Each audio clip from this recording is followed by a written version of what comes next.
दोस्तों, किसी को अपशब्द कहना, चुगली करना, दूसरों की बुराई करना या जलन और ईर्ष्या का भाव रखना, यह सब आदतें न केवल आपके विकास में बाधा डालती हैं, बल्कि आपके जीवन में खुशियों को भी रोक देती हैं। क्या कभी आपने सोचा है कि हमारे भाग्य में जो लिखा होता है उसे बदला नहीं जा सकता? आज की इस प्रेरणादायक कहानी में हम जानेंगे कि जन्म से पहले ही हमारे भाग्य के बारे में लिखा जा चुका होता है। क्या वह कभी बदला जा सकता है? यदि आप यह सब जानने के इच्छुक हैं, तो इस अद्भुत कहानी को अंत तक जरूर सुने। नमस्कार दोस्तों, ज्ञान की बातें यूट्यूब चैनल पर आप सबका दिल से स्वागत है। इस शिक्षाप्रद और ज्ञानवर्धक कहानी में मेरा आपसे निवेदन है कि इस कहानी का पूरा आनंद उठाएं और इसे अंत तक जरूर सुने। बहुत समय पहले की बात है। एक गांव में गरीब किसान रमेश अपनी पत्नी के साथ रहता था। उनका जीवन संघर्षों से भरा हुआ था, लेकिन एक दिन उनके घर में खुशियों की लहर दौड़ आई। उनके यहाँ एक प्यारे से बेटे का जन्म हुआ। इस खुशी के आने से उनके जीवन में नई उमंगें भर गई। वे दोनों इस अनमोल उपहार को पाकर बेहद खुश थे, मानो उनकी जिंदगी में एक नई रोशनी आ गई हो। सभी लोग किसान को बधाई देने आ रहे थे। एक सुबह का समय था, जब किसान के घर के बाहर एक संत ने भिक्षा के लिए आवाज लगाई। किसान के घर में खुशी का माहौल था, इसलिए उसने संत को आदर पूर्वक अंदर बुला लिया और बैठने के लिए कहा। संत के बैठ जाने पर किसान ने निवेदन किया, महाराज, हमारे घर में लंबे समय बाद संतान का आगमन हुआ है। कृपया इस बच्चे का नामकरण करके हमें आशीर्वाद दें। संत ने बच्चे को अपनी गोद में उठाया और देखा कि उसके बाजू पर एक विशेष चिन्ह उभरा हुआ है, जो कि राजयोग का प्रतीक था। संत उस चिन्ह को देखकर अचरज में पड़ गए। किसान ने संत के चेहरे पर हैरानी देखी तो पूछा, महाराज, आप इतने चिंतित क्यों दिख रहे हैं? संत ने मुस्कुराते हुए कहा, चिंतित नहीं, बल्कि मैं अत्यधिक प्रसन्न हूँ। यह बच्चा अत्यधिक भाग्यशाली है और इसके भविष्य में सफलता के योग हैं। संत ने कहा, तुम्हारे बेटे की किस्मत में राजयोग लिखा है। किसान ने हैरानी से पूछा, महाराज, मैं आपकी बात ठीक से नहीं समझ पा रहा। आप क्या कह रहे हैं? संत मुस्कुराए और बोले, तुम्हारा बेटा एक दिन राजा बनेगा। वह 18 साल की उम्र में इस राज्य की राजकुमारी से विवाह करेगा और फिर इस नगर का शासक बन जाएगा। संत की यह बात सुनकर किसान खुशी से झूम उठा। जब गांव वालों को यह खबर मिली कि रमेश का बेटा एक दिन नगर का राजा बनेगा, तो सब लोग उसे देखने के लिए उमड़ पड़े। एक दिन की बात है, उस नगर का राजा शिकार के लिए जंगल में निकला था, लेकिन उसे कोई शिकार नहीं मिल पाया था। शिकार करते करते राजा काफी दूर जंगल में खो गया।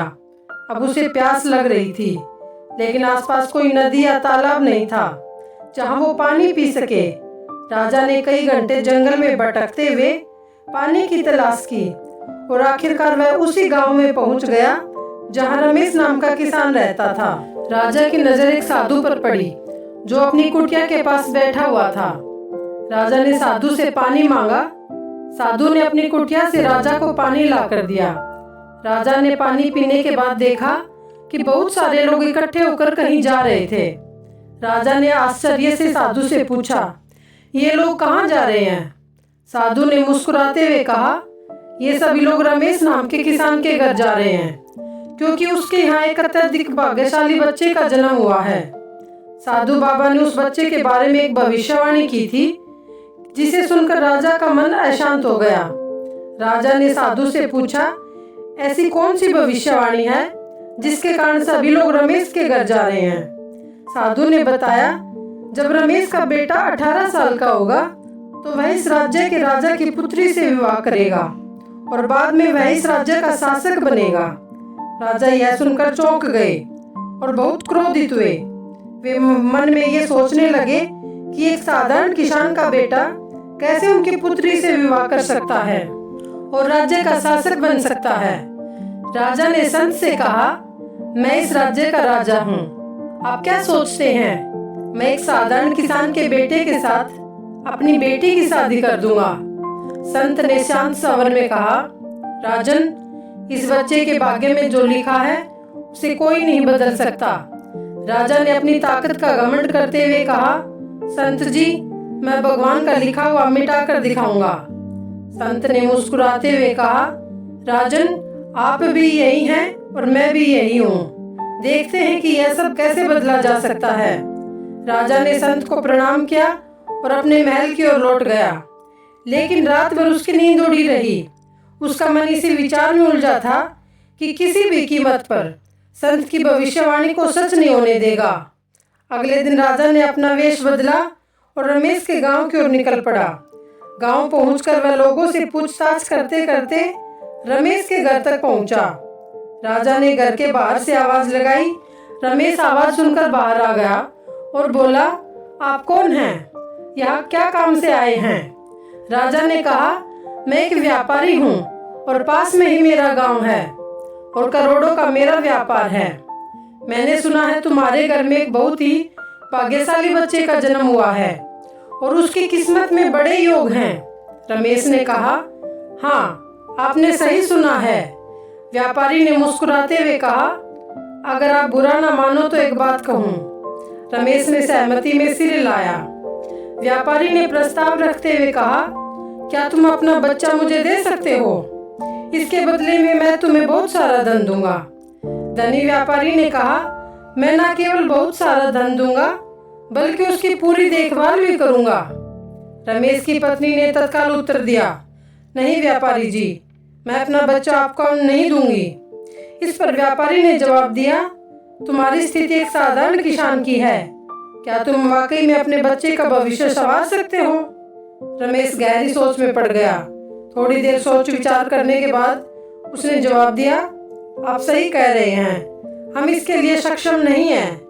रमेश की बात सुनकर उसकी पत्नी ने भी सहमति जताते हुए कहा, ठीक है व्यापारी जी, हम आपके भरोसे अपना बच्चा आपको सौंपने के लिए तैयार हैं। धनी व्यापारी ने रमेश से वादा करते हुए कहा, मैं इस बच्चे का पालन पोषण करूंगा, लेकिन जब यह 18 साल का हो जाएगा तब इसे तुम्हारे पास भेज दूंगा। रमेश ने कहा, ठीक है। व्यापारी बच्चे को अपने साथ लेकर वहां से चल पड़ा। काफी दूर चलने के बाद वो एक गहरी नदी के किनारे पहुंचा। उसने सोचा कि वह इस बच्चे को नदी में छोड़ देगा ताकि उसकी कहानी वहीं समाप्त हो जाए। लेकिन जैसे ही उसने बच्चे का मासूम चेहरा देखा, उसका मन विचलित हो उठा और बच्चे को छोड़ने का साहस नहीं हुआ। काफी सोच विचार के बाद व्यापारी ने एक मजबूत लकड़ी का बक्सा लिया और बच्चे को उसमें रखकर उसे नदी में बहा दिया और व्यापारी निश्चिंत होकर अपने महल में लौट आया, यह मानते हुए कि अब इस बच्चे का कोई भविष्य नहीं है और उसकी बेटी के साथ इसका संबंध कभी नहीं बनेगा। उधर वह बक्सा नदी के बहाव में बहते बहते किनारे पर जा पहुंचा। नदी के किनारे पर एक संपन्न व्यापारी सूर्य को जल अर्पित कर रहा था। तभी उसकी नजर बहकर आए हुए उस बक्से पर पड़ी। जिज्ञासा में आकर उसने बक्सा खोला और उसमें एक मासूम बच्चे को देखकर आश्चर्यचकित रह गया। संयोगवश उस व्यापारी के खुद के कोई संतान नहीं थी। व्यापारी बच्चे को अपने घर ले गया। उसकी पत्नी ने बच्चे को देखा तो पूछा, आप इस बच्चे को कहां से लाए हो? व्यापारी ने बताया कि यह बच्चा नदी के किनारे पर एक बक्से में बंद मिला। दोनों ने बच्चे को अपनी संतान मानकर स्वीकार कर लिया और भगवान को धन्यवाद दिया। अब वह बच्चा व्यापारी के घर में पलने लगा और व्यापारी ने उसका नाम विजय रखा। समय बीतता गया और धीरे धीरे 18 साल बीत गए। विजय एक अत्यंत समझदार और बुद्धिमान युवक बन चुका था। एक दिन उसके गुरु ने कहा, तुम बहुत ही बुद्धिमान हो, आगे चलकर तुम एक बड़े आदमी बनोगे। गुरु उसकी प्रशंसा कर रहा था। तभी वहां से वही राजा गुजर रहा था। राजा ने विजय को देखा और उसकी बुद्धिमत्ता से प्रभावित होकर वहीं पर रुक गया। उसने विजय से पूछा, बेटा, तुम कौन हो और कहाँ रहते हो और तुम्हारे पिता का नाम क्या है? विजय ने बड़े प्यार से कहा, महाराज, मैं सेठ धनराज का पुत्र हूँ। यह सुनकर राजा वहां से चला गया और अपने कार्यों को निपटाने के बाद राजा जब वापस आया तो वह सीधे सेठ धनराज के घर पहुंचा। राजा ने उसके बेटे की तारीफ की। धनराज ने भी कहा, हाँ महाराज, मेरा बेटा बहुत बुद्धिमान और समझदार है, लेकिन सच कहूँ तो वह मेरा अपना खून नहीं है। मैंने तो केवल उसे पाला है, लेकिन वह मेरे लिए बेटे से बढ़कर है। राजा ने आश्चर्य से पूछा, तो यह लड़का आपका असली बेटा नहीं है तो कौन है और कहाँ से मिला? इस पर धनराज ने सारी कहानी सुनाई कि कैसे उसे एक दिन नदी में बहते हुए डिब्बे में यह बच्चा मिला था और कैसे उन्होंने उसे अपने पुत्र की तरह पाला है। जब राजा ने व्यापारी धनराज की बात सुनी तो वह समझ गया कि यह वही बच्चा है जिसे उसने 18 साल पहले नदी में बहा दिया था। राजा और धनराज भी बातचीत कर ही रहे थे कि उसी समय वह लड़का वहां आ गया। राजा ने उसे देखा और धनराज से कहा, व्यापारी जी, मुझे एक आवश्यक कार्य से बाहर जाना है। यदि आप अपने बेटे के हाथों मेरी यह चिट्ठी रानी तक भिजवा देंगे तो मैं उसे 15 सोने की मोहरें दूंगा। लड़के ने राजा की बात सुनकर कहा, जी महाराज, मैं आपकी चिट्ठी अवश्य ही रानी तक पहुंचा दूंगा। राजा ने चुपचाप चिट्ठी में एक गुप्त संदेश लिखा और उस पर मोहर लगाई और उस लड़के को सौंपते हुए कहा, बेटा, यह चिट्ठी रानी तक सही सलामत पहुंचा देना। लड़के ने चिट्ठी ली और अपनी यात्रा पर निकल पड़ा। रास्ते में चलते चलते वह एक घने जंगल में पहुंच गया। अंधेरा भी बहुत हो गया था और वह दिशा भटक गया था। रात होने पर उसने वहां रुकने और रात बिताने के लिए कोई सुरक्षित जगह तलाशने की कोशिश की। तभी उसकी नजर एक झोपड़ी पर पड़ी और उसने सोचा, यही रात गुजार लेता हूँ। यह सोचकर वह झोपड़ी के अंदर चला गया। झोपड़ी के अंदर एक बूढ़ी औरत खाना बना रही थी। जैसे ही उसने लड़के को देखा तो पूछा, बेटा, तुम कौन हो और बिना पूछे अंदर क्यों आए हो? लड़के ने नम्रता से अपना परिचय दिया और कहा, मैं रास्ता भटक गया हूँ और रात गुजारने के लिए यहाँ ठहरना चाहता हूँ। लड़के की बात सुनकर बूढ़ी औरत ने कहा, बेटा, यहाँ रुकना सुरक्षित नहीं है। यह जगह डाकुओं का अड्डा है और वे किसी भी समय लौट सकते हैं। अगर उन्होंने तुम्हें यहाँ देख लिया तो मुसीबत हो जाएगी। लड़के ने जवाब दिया, माँ जी, इतनी अंधेरी रात में मैं कहीं और जा भी नहीं सकता। अगर बाहर गया तो जंगली जानवर मुझे खा सकते हैं। इससे अच्छा तो मैं यहाँ एक कोने में चुपचाप लेट जाता हूँ और किसी को परेशानी नहीं दूंगा। यह कहकर वह लड़का एक कोने में जाकर लेट गया। कुछ समय बाद डाकू वहां लौट आए। उन्होंने जब बाहर एक अनजान घोड़ा बंधा देखा तो उस बूढ़ी महिला से इस बारे में पूछताछ की। महिला ने बताया कि यह लड़का राजा का संदेश लेकर महल जा रहा है। डाकुओं को यह सुनकर कुछ शक हुआ, क्योंकि वे राजा को अच्छी तरह से जानते थे। संदेह होने पर उन्होंने विजय की जेब से एक चिट्ठी निकाली और उसे पढ़ा। डाकुओं को सारी बात समझ आ गई। बूढ़ी महिला ने पूछा, बेटा, इस चिट्ठी में क्या लिखा है? तब एक डाकू ने बताया कि जैसे ही यह युवक राजमहल पहुंचे, इसे मारकर कहीं दूर दफना देना और यह काम राजा के महल में पहुंचने से पहले ही हो जाना चाहिए। बूढ़ी महिला यह सुनकर हैरान रह गई और बोली, यह राजा कितना निर्दयी है। बूढ़ी महिला ने उन डाकुओं से बात की और फिर उन्होंने एक नई चिट्ठी लिखकर उस पुरानी चिट्ठी से बदल दिया और चुपचाप उसकी जेब में रख दी। इसके बाद डाकू वहां से चले गए। सुबह होते ही विजय उठा और महिला को धन्यवाद देकर अपनी यात्रा पर आगे बढ़ गया।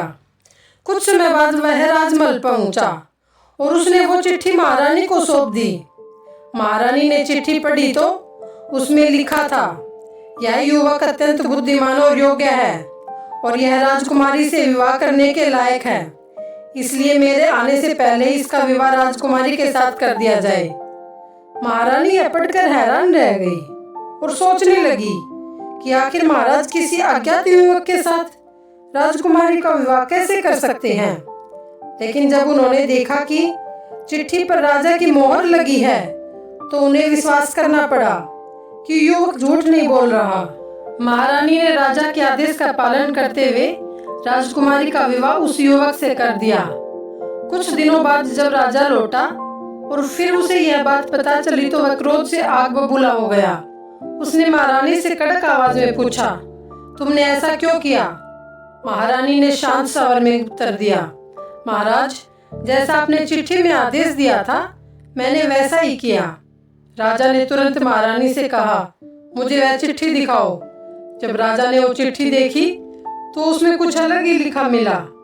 यह देखकर राजा का गुस्सा और बढ़ गया और अपने सैनिकों को आदेश दिया, जाओ उस युवक को पकड़कर मेरे सामने लाओ। सैनिक विजय को पकड़कर राजा के सामने ले आए। क्रोध से भरे राजा ने विजय से कहा, तुमने छल से मेरी पुत्री से विवाह कर लिया है, मैं तुम्हें अपना दामाद स्वीकार नहीं करूंगा। विजय ने कहा, महाराज, मैंने कोई छल नहीं किया है, मैं निर्दोष हूँ, मैंने तो आपकी आज्ञा का पालन किया है। विजय की बात सुनकर राजा ने कहा, तुम मुझे मूर्ख बनाने की कोशिश कर रहे हो, लेकिन कुछ भी हो, मैं तुम्हें अपना दामाद स्वीकार नहीं करूंगा। तभी एक सैनिक ने आकर राजा को सूचित किया, महाराज, बाहर एक संत आए हैं और वे आपसे तुरंत मिलना चाहते हैं। राजा ने संत को अंदर बुलाने का आदेश दिया। संत के प्रवेश करते ही राजा ने उठकर उन्हें प्रणाम किया और उनके आने का कारण पूछा। संत ने कहा, राजन, ऐसा लगता है कि तुमने मुझे पहचाना नहीं। राजा ने कहा, नहीं महाराज, मैंने आपको नहीं पहचाना। संत ने मुस्कुराते हुए कहा, राजन, मैं वही व्यक्ति हूँ जिसके साथ तुमने 18 साल पहले भाग्य को चुनौती देने की बात कही थी। संत की यह बात सुनते ही राजा चौंक गया और उसे सब कुछ याद आ गया। संत ने मुस्कुराते हुए कहा, तो बताओ राजन, क्या तुमने भाग्य का लिखा मिटा दिया है? राजा ने अपनी दृष्टि नीचे रखते हुए कहा, संत जी, मैं भाग्य के सामने हार गया हूँ। संत ने राजा से कहा, राजन, भाग्य का लिखा कोई नहीं मिटा सकता, भाग्य को कोई पराजित नहीं कर सकता। अब विजय को अपना दामाद स्वीकार कर लो और अपना राजपाट उसे सौंप दो। राजा ने कहा, जैसा आप कह रहे हैं संत जी, मैं वैसा ही करूंगा। संत राजा को समझाकर वहां से चले गए। राजा ने विजय से माफी मांगी और पूरा राजपाट उसे सौंप दिया। तो दोस्तों, आपको कैसी लगी यह कहानी हमें कमेंट सेक्शन में जरूर बताएं। अगर आपको यह कहानी अच्छी लगी हो तो इसे लाइक, शेयर व ज्ञान की बातें यूट्यूब चैनल को सब्सक्राइब जरूर करें। तो चलिए फिर मिलते हैं एक नई कहानी के साथ। तब तक अपना ख्याल रखें। धन्यवाद।